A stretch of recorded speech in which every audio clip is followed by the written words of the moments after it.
Di belahan barat Indonesia, tanah Sumatera kembali diuji. Dalam beberapa hari terakhir, bencana datang silih berganti. Banjir, longsor, dan tanah yang retak seolah menghembuskan keluh kesahnya sendiri. Ketika hujan turun tanpa jeda, sungai-sungai besar di Aceh, Sumatera Utara, hingga Sumatera Barat tak lagi mampu menahan derasnya air. Air meluap, mengalir, melampaui batas yang manusia tanamkan, seperti ingin mengingatkan bahwa alam selalu punya kehendak. Dan dari sinilah semuanya berawal. Sebab akibat yang terhubung seperti simpul panjang yang tak pernah benar-benar kita urai. Sebab kita menebang bukit, akibatnya tanah kehilangan penyangga. Sebab drainase tak pernah menjadi prioritas, akibatnya ribuan rumah ditelan banjir. Sebab tata ruang sering tak ditaati, akibatnya permukiman berdiri di tubuh sungai yang sudah lama meminta ruang. Dan kini ketika bencana terjadi, barulah kita sadar semua yang kita abaikan akhirnya menagih balas.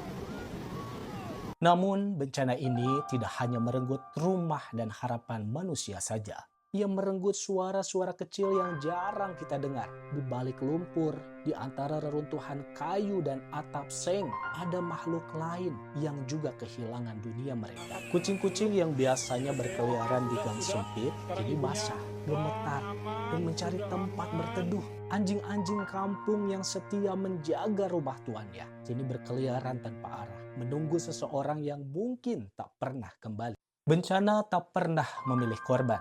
Dan seringkali makhluk-makhluk ini menjadi korban paling sunyi.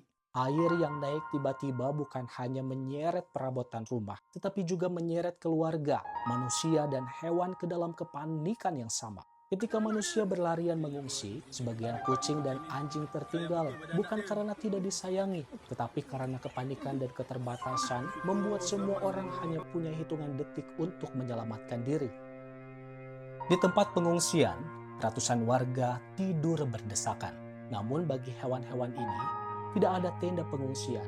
Tidak ada relawan khusus yang selalu hadir. Tidak ada logistik resmi yang menyebut kata pakan. Mereka harus bertahan hidup dengan naluri, berharap ada satu tangan yang peduli, satu orang yang tergerak hatinya untuk berbagi. Dan disinilah pertanyaan itu muncul. Sampai kapan kita menganggap bahwa bencana itu adalah urusan manusia? Padahal, bukankah kita hidup bersama di tanah yang sama? Bukankah mereka juga bagian dari ekosistem yang membuat hidup kita seimbang? Di Aceh, Sumatera Utara, dan Sumatera Barat, beberapa komunitas kecil bergerak memberi makan kucing yang terjebak di atap rumah, mengevakuasi anjing yang terperangkap arus, dan membawanya ke tempat aman. Gerakan-gerakan kecil yang mungkin tidak masuk berita besar, tetapi berdenyut sebagai bukti bahwa kepedulian masih ada. Sementara itu, pemerintah setempat, mereka bekerja, mereka turun, mengeluarkan pernyataan, mengirim peralatan, dan membuka posko. Tapi seringkali kerja-kerja itu datang terlambat, seolah bencana harus menelan korban dulu, baru mata kita terbuka. Pertanyaannya sederhana, mengapa kita selalu menunggu bencana itu datang, lalu kita bergerak? Mengapa mitigasi selalu kalah oleh kepentingan lain? Dan kapan kita akan benar-benar memandang bencana sebagai tanggung jawab bersama? Bukan sekedar rutinitas tahunan. Alam tidak sedang marah.